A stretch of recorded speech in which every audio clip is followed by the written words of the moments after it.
Hey, this is Clay, the chaplain and bereavement coordinator at Lakeside Hospice, and today we will be talking about grief, another installment of the Message of Hope series that we're doing.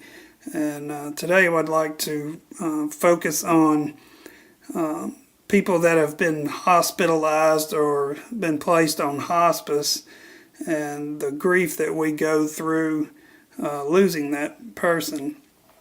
Lots of times in the hospital or hospice situation, caregivers spend a lot of time caring for their family member, and when that family member is no longer with us, there's a lot of time, a lot of free time on your hands, along with dealing with the powerful emotions of knowing that loved one is not going to be with you anymore.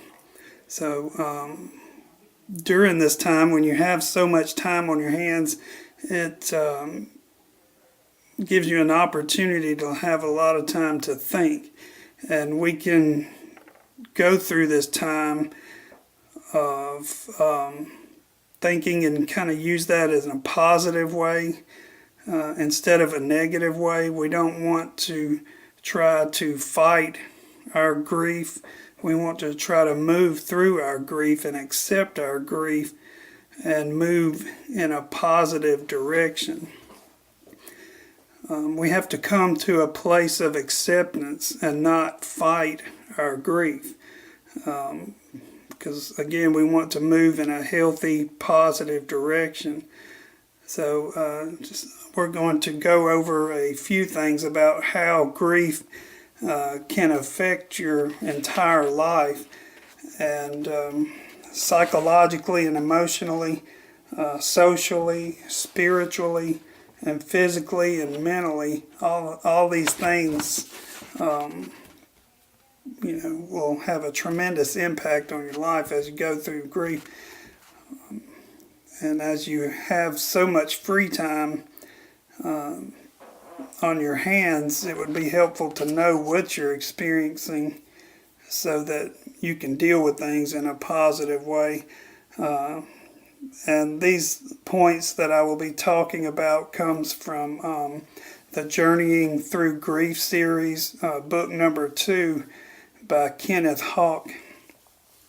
Psychologically or emotionally, he says this is the most obvious way grief affects you.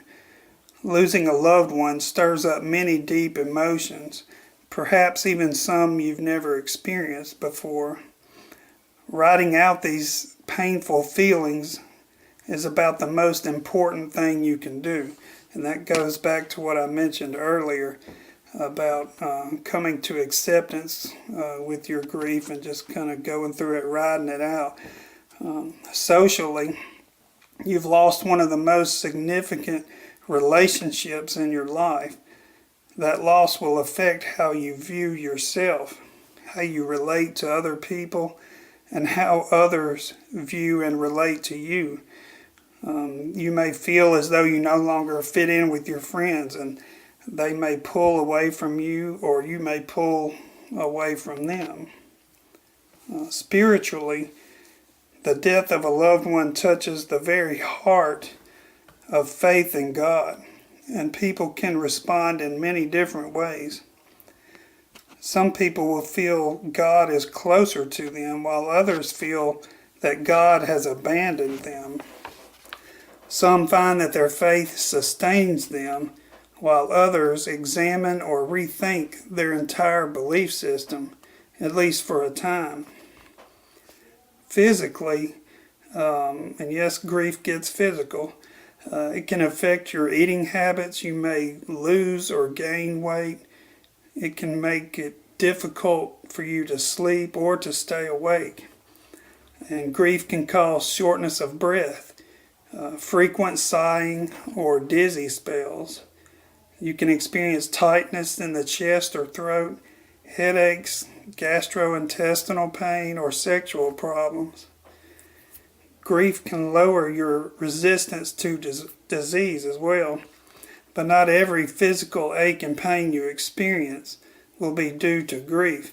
So it's important to visit your doctor if you have any bothersome or persistent physical symptoms. Mentally, it's very normal to experience lapses of memory. You might have difficulty concentrating or slow response time, even absent-mindedness well beyond the early part of grief process. The fog of grief may last for extended periods of time or come and go. For this reason, grieving people are often more accident prone. So it's a good idea to be extra careful when performing potentially dangerous activities like driving, home repairs, cooking, or exercise. The grief process affects all of you, so don't be surprised if grief affects you where you least expect it. And don't try to do it all on your own. If you're feeling overwhelmed or unable to cope in one or more of these areas, ask for help. And this goes back to the acceptance of going through the grief and not fighting it. We have to be able to be strong enough and want to move in a positive direction and be willing to ask for help. Getting help in these areas where you're overwhelmed will help you focus more fully on the rest of your grief. And we have to remember that we're only human, and right now, more than anything else, you need to grieve. And so just remember, as you begin going through the grief process, that you may have a lot of free time on your hands in addition to just experiencing the pain of losing your loved one. So use this free time that you might have to work on your grief, to come to acceptance and be willing to move through your grief and not fight it, and to try to move in a positive, healthy direction. And we thank you for listening to us today, and I hope that this finds everyone doing well, and have a good day.